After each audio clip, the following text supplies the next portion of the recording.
साथियों नमस्कार। मैं कुशाल भारद्वाज और स्वागत है आप सबका यूट्यूब के मंच पर।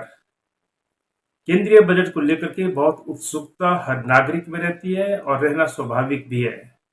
हर नागरिक ये उम्मीद करता है कि जो बजट उनकी सरकार ने प्रस्तुत किया है उस बजट में उनके लिए, उनके परिजनों के लिए, उनके राज्य के लिए, उनके वर्ग के लिए, उनके समुदाय के लिए आखिर क्या जो है पॉजिटिव है, और इसलिए हर एक की निगाह जो बजट के ऊपर होती है। तो साथियों, नरेंद्र मोदी के नेतृत्व में भाजपा एनडीए सरकार ने वित्त मंत्री निर्मला सीतारमण द्वारा जो केंद्रीय बजट प्रस्तुत किया है, अगर उसका विश्लेषण करें तो वो बजट सही मायनों में एक संकुचनकारी तथा देश की आम जनता के लिए एक बेहद निराशाजनक बजट है, ऐसा मेरा मानना है।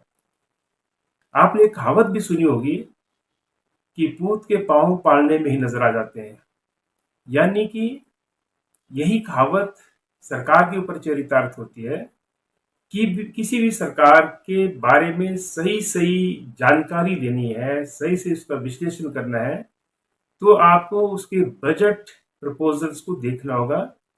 उससे पता चल जाएगा कि सरकार आखिर किसके हितों को आगे बढ़ाने का काम करती है। और इसलिए कोई भी राजनीतिक पार्टी, उसके नेता हो, प्रधानमंत्री हो या फिर मंत्रिमंडल के सदस्य हो, वे क्या बोलते हैं यह महत्वपूर्ण नहीं है। महत्वपूर्ण ये है कि जो बजट वो प्रस्तुत करते हैं उस बजट में किसके लिए क्या जो है प्रावधान रखा गया है। यानी किसी भी सरकार की नीति और नीयत का पूरा पता उसके बजट प्रस्तावों से लगता है। इसी बजट का अध्ययन करने से साफ पता चलता है कि बजट गरीब विरोधी है, महिला विरोधी है, युवा विरोधी है, छात्र विरोधी है, मजदूर विरोधी है। और उसके साथ साथ ये जो बजट है, जो केंद्र सरकार का बजट है, मोदी सरकार का जो बजट है, ये पूरी तरह से किसान अन्नदाता विरोधी बजट है। बजट का विश्लेषण करने के बाद मेरा ये मानना है कि बजट भाजपा और प्राइम मिनिस्टर मोदी के जो कॉर्पोरेट मित्र हैं उनके लिए बोनस के समान है। उसके साथ साथ देश की जनता के हितों की तिलांजलि देकर के विदेशी कंपनियों के लिए बिछाया गया एक रेड कारपेट यानी कि लाल कालीन है। ऐसा मैं इसलिए बोल रहा हूँ क्योंकि बजट के प्रस्तावों को उनका अध्ययन करने के बाद आप किस नतीजे पर पहुंचेंगे कि इसमें आम जनता के लिए ज्यादा कुछ नहीं है, बल्कि देश के जो कॉर्पोरेट्स है और उसके साथ साथ जो विदेशी कंपनियां हैं उनके हितों को आगे ले जाने वाला ये बजट नजर आता है। उसके साथ साथ एक बात और बता दूं कि किसानों और मजदूरों के कल्याण हेतु इस बजट में शून्य बढ़ोतरी की गई है, यानी कि जीरो बढ़ोतरी। और उसके साथ साथ जो फसल पालन यानी कि क्रॉप हस्बेंड्री जिसको कहते हैं, और जो उर्वरक है यानी कि फर्टिलाइजर, उसके लिए बजट आवंटन में भारी कटौती की गई है, जिससे मालूम चलता है कि ये बजट आम जनता विरोधी, अन्नदाता विरोधी भी है। बजट में कामकाजी लोगों की चिंताओं और दुर्दशा को पूरी तरह से नजरअंदाज किया गया है।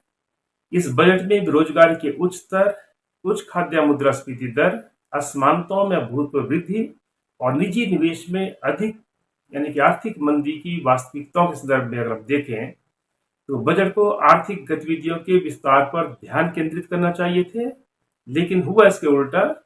इस बजट में जो प्रस्ताव है वो संकुचनकारी है और उसके साथ साथ वो प्रतिगामी। इससे लोगों पर और अधिक संकट आएंगे तथा निवेश और रोजगार सृजन के स्तर में भारी गिरावट आएगी। बजट के आंकड़ों से पता चलता है कि सरकार की राजस्व आय में 14.5% की वृद्धि हुई है, जबकि व्यय में केवल जो है 5.94 यानी कि 5.94% की ही वृद्धि हुई है। तो इन राजस्वों का उपयोग आर्थिक गतिविधियों को बढ़ाने के लिए करने के बजाय इसका उपयोग राजकोषीय घाटे को कम करने, अंतर्राष्ट्रीय वित्तीय पूंजी को खुश करने के लिए किया गया है, जो जीडीपी के 5.8% से 4.9% तक पहुंच गया है। इसके साथ साथ बजट में अनुमानित जीडीपी गणना डेटा हेरफेरी का एक और प्रयास है दोस्तों।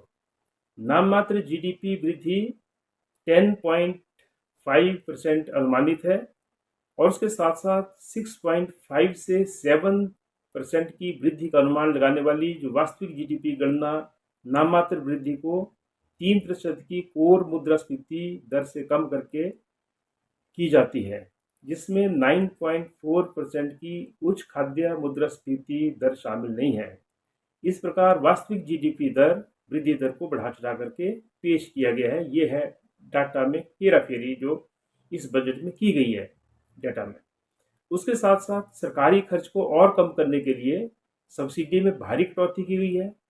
उर्वरक यानी कि फर्टिलाइजर्स की सब्सिडी में 24,894 करोड़ रुपए की कटौती और उसके साथ साथ खाद्य सब्सिडी में मोदी सरकार के इस बजट में 7,082 करोड़ रुपए की कटौती की गई है। इतनी भयावह स्थिति है, आप खुद अनुमान लगा सकते हैं ये बजट किसके लिए है। उसके साथ साथ जीडीपी के प्रतिशत के रूप में शिक्षा, स्वास्थ्य और ग्रामीण विकास पर व्यय कमोबेश अपरिवर्तित रहेगा। बजट में मनरेगा की उपेक्षा जारी रखी गई है और मनरेगा का जो बजटीय आवंटन 86,000 करोड़ रुपए है, यह जो है वित्त वर्ष 2023 में खर्च किए गए धन से कम है। हालांकि जो ये वित्त वर्ष चल रहा है, इसके पहले 4 महीनों में 41,500 करोड़ रुपए पहले ही खर्च किए जा चुके हैं, जिससे शेष 8 महीनों के लिए केवल 44,500 करोड़ रुपए ही बचे हैं। स्पष्ट रूप से ग्रामीण भारत में बेरोजगारी के गहरे संकट से निपटने के लिए यह राशि पूरी तरह से अपर्याप्त होगी। बेरोजगारी दूर करने के नाम पर बजट में सिर्फ नौटंकी की गई है, ऐसा मालूम पड़ता है। और उसके साथ साथ रोजगार से जुड़ी प्रोत्साहन योजना के तहत औपचारिक क्षेत्र में नए प्रवेशकों को 1 महीने का वेतन दिया जाएगा, जिनकी आय 1 लाख रुपए से कम है। पात्र श्रमिकों को 3 महीने में यानी 3 जो मासिक किस्त है उसमें जो है अधिकतम 5,000 रुपये मिलेंगे। हालांकि नियोक्ताओं को 2 साल में हर नए रोजगार के लिए 24 मासिक किस्तों में 1 लाख रुपए तक के मासिक वेतन पर नियुक्ति प्रत्येक कर्मचारी के लिए 72,000 रुपये का लाभ मिलेगा।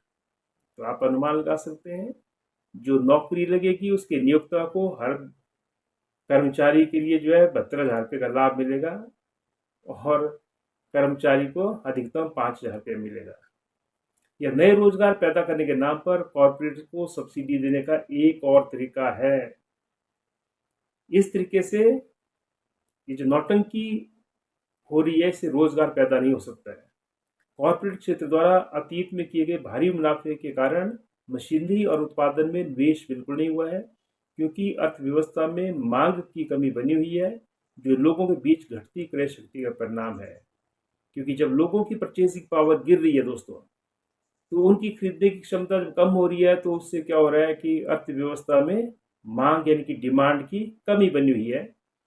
और उसके साथ साथ हम देखते हैं कि बजट में भारत के जो नौजवान हैं, हमारे जो युवा हैं, युवा में कौशल बढ़ाने की योजनाओं पर भी जोर दिया गया है। इससे भी बेरोजगारी की समस्या हल होने वाली नहीं है। सिर्फ कौशल बढ़ाने से बेरोजगारी खत्म नहीं होगी।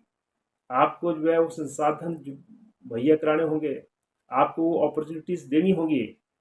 उसके साथ साथ 2016 और 2022 के दौरान कौशल संवर्धन योजना के माध्यम से प्रशिक्षण प्राप्त करने वाले केवल 18% युवाओं को ही नौकरी मिल पाई है। एक बार फिर जब तक अर्थव्यवस्था का विस्तार नहीं होगा, रोजगार के अवसर नहीं बढ़ सकते हैं। सहकारी संघवाद की तमाम बातों के बावजूद आंध्र प्रदेश और बिहार को छोड़ करके राजनीतिक मजबूरियों के कारण राज्य सरकारों को मुश्किलों का सामना करना पड़ेगा। जैसा कि आप सब जानते हैं, ये जो एनडीए सरकार है मोदी जी के नेतृत्व में, ये गठबंधन सरकार का जो अस्तित्व है वो इसके जो सहयोगी दल हैं, खास करके तेलुगु देशम पार्टी और जनता दल यूनाइटेड, उनके समर्थन पर निर्भर करता है। और इसीलिए जो है इन 2 राज्यों का जो है विशेष ध्यान रखा गया। बाकी सारे के सारे जो राज्य हैं इस देश के, उनको जो है मोदी सरकार के इस बजट में ठेंगा दिखाया गया है। उसी के साथ राज्यों को वित्त आयोग अनुदान यानी कि कर हस्तांतरण के अलावा 2022-23 में 1,72,700 करोड़ रुपए से घटा करके 2023-24 में 1,40,429 करोड़ रुपए कर दिया गया है। और इस बजट ने इसे और घटा करके 1,32,378 करोड़ रुपए कर दिया है, यानी कि राज्यों का हिस्सा छीना गया है। इस बजट का उद्देश्य अमीरों को और समृद्ध बनाना तथा गरीबों को और गरीब बनाना है। इसमें भारत के अति धनवानों पर संपत्ति या उत्तराधिकार कर लगाने के किसी भी प्रस्ताव पर विचार करने से इनकार ही कर दिया गया है और आम लोगों पर प्रत्यक्ष कर के बोझ में कोई राहत भी नहीं दी गई है। साथियों, अपने तानाशाही चरित्र के अनुसार मोदी सरकार ने अपने तीसरे कार्यकाल में लोकसभा चुनावों के जनादेश को अहंकार पूर्वक ठुकरा दिया है और श्रमिकों के खिलाफ और कॉरपोरेट्स के पक्ष में वही विनाशकारी नीतियां अपना रही है। निराशाजनक बजट 2024-25 ने कामकाजी लोगों की चिंताओं और दुर्दशा को पूरी तरह से नजरअंदाज किया है। इन चिंताओं को विभिन्न संघर्षों और हाल के चुनावों के माध्यम से उठाया भी गया था, लेकिन इनको नजरअंदाज कर दिया गया। जबकि बजट बढ़ती असमानता की खतरनाक स्थिति को संबोधित नहीं करता है, यह अमीरों को और शक्तिशाली बनाता है और उसके साथ साथ अमीर और शक्तिशाली लोगों के हितों को पूरा करना जारी रखता है ये केंद्र सरकार का बजट।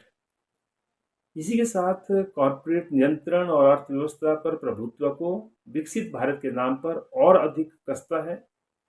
विदेशी कॉरपोरेट्स पर कर को 40% से घटाकर 35% करने के बावजूद यह कॉरपोरेट टैक्स को बढ़ाने का कोई प्रयास नहीं करता है, जबकि इसे राष्ट्रीय और वैश्विक स्तर पर बढ़ाने की लगातार मांग की जाती रही है। क्योंकि मोदी सरकार पूरी तरह से कॉरपोरेट्स की सरकार है, बड़े पूंजीपतियों के हितों को आगे ले जाने वाली सरकार है, ये आम जनता के हितों को तिलांजलि देने वाली सरकार है। और इसी के साथ देश का जो श्रमिक वर्ग है, यानी कि जो मजदूर वर्ग है, उसका विशाल बहुमत उसको जो है इस बजट में कोई राहत नहीं मिली है। और उसी के साथ साथ जो पिछले मौकों की तरह इस बजट में भी MNGRN की मनरेगा हो, NHM हो, मिड डे मील हो, ICDS हो, ये जो स्कीम में है, यानी कि जो महत्वपूर्ण राष्ट्रीय सामाजिक कल्याण योजनाएं हैं, उनके बजटीय आवंटन बिल्कुल नहीं बढ़ाया गया है, जिससे उनकी पीड़ा और बढ़ने वाली है इस बजट के बाद। मोदी शासन के जो पिछले 10 वर्ष में उसमें कामकाजी लोगों के विशाल बहुमत की वास्तविक मजदूरी आय में तीव्र गिरावट आई है और सामाजिक सुरक्षा चरमरा गई है। बजट ना तो राष्ट्रीय कानून मजदूरी बढ़ाने का कोई प्रयास करता है और ना ही सामाजिक सुरक्षा प्रणाली को मजबूत करने का कोई प्रयास करता है। इसके अलावा बजट बढ़ती खाद्य कीमतों से कोई राहत नहीं देता है, क्योंकि देश में मुद्रास्फीति के खतरनाक स्तर को मान्यता नहीं देता है। बजट सरकारी विभागों में भी बड़े पैमाने पर और अंधाधुंध ठेकाकरण को कम करने का कोई प्रयास नहीं करता है। यह बजट सरकारी कर्मचारियों के सबसे ज्वलंत मुद्दों में से एक OPS यानी कि पुरानी पेंशन योजना की बहाली को लेकर के और उसके साथ साथ 8वें वेतन आयोग के गठन को लेकर के पूरी तरह से खामोश है, चुप है। इसी के साथ बजट में जो है महिला श्रमिकों के मुद्दों को संबोधित नहीं किया गया है, जिसमें कार्यबल में महिला भागीदारी की घटती दर भी शामिल है। सिवाय कुछ सौंदर्य प्रस्तावों के, जैसे PPP मॉडल में महिला छात्रावासों और क्रेंच खोलना महिला सशक्तिकरण की ऊंची ऊंची बातों के बावजूद जो है इसमें महिलाओं के लिए ज्यादा कुछ प्रावधान है नहीं इस बजट में। इसी के साथ अगर कृषि क्षेत्र की बात करें तो कृषि मोर्चे पर इस बजट में किसान आंदोलन की MSP और ऋण माफी की गारंटी योजना की मांग के बावजूद उन सब मांगों को जो है नजरअंदाज किया गया है। कृषि के मोर्चे पर बजट किसान आंदोलन की MSP और ऋण माफी की कानूनी गारंटी की सबसे महत्वपूर्ण मांगों को बिल्कुल नजरअंदाज करता है और डिजिटल कृषि योजना और GM फसलों को बढ़ावा दे करके कृषि में कॉर्पोरेट प्रवेश को आसान बनाता है। इस प्रकार सार्वजनिक स्वास्थ्य, शिक्षा और आम लोगों के अन्य बुनियादी मुद्दों पर भी ये बजट खामोश है, या तो उन मुद्दों को पूरी तरह से इस बजट में नजरअंदाज कर दिया गया है। तो साथियों, केंद्रीय बजट के बारे में ये हमारा विश्लेषण है। आप भी केंद्र सरकार के इस बजट पर अपनी प्रतिक्रिया दे सकते हैं और आप अपनी राय जो है कमेंट लिख करके प्रकट कर सकते हैं। उसके साथ साथ यदि आपने अभी तक हमारा ये चैनल सब्सक्राइब नहीं किया है तो आप इसको सब्सक्राइब कर लें। हालांकि कमर्शियल चैनल नहीं है, रोजाना इसमें वीडियो नहीं डाले जाते हैं, ना डालने की क्षमता है, ना ये कमर्शियल यूज इसका होता है, ना ये कोई प्रोफेशनल आधार पर है, लेकिन फिर भी विभिन्न मुद्दों पर अपनी राय आप सबके समक्ष रखने के लिए ही ये चैनल जो है बनाया गया है। तो आप इस चैनल को जरूर सब्सक्राइब कर लें ताकि सबसे पहले नोटिफिकेशन आप तक पहुंचे और जो ज्वलंत मुद्दे हैं उनके ऊपर जो है आप हमारी राय से वाकिफ हो सकें। धन्यवाद।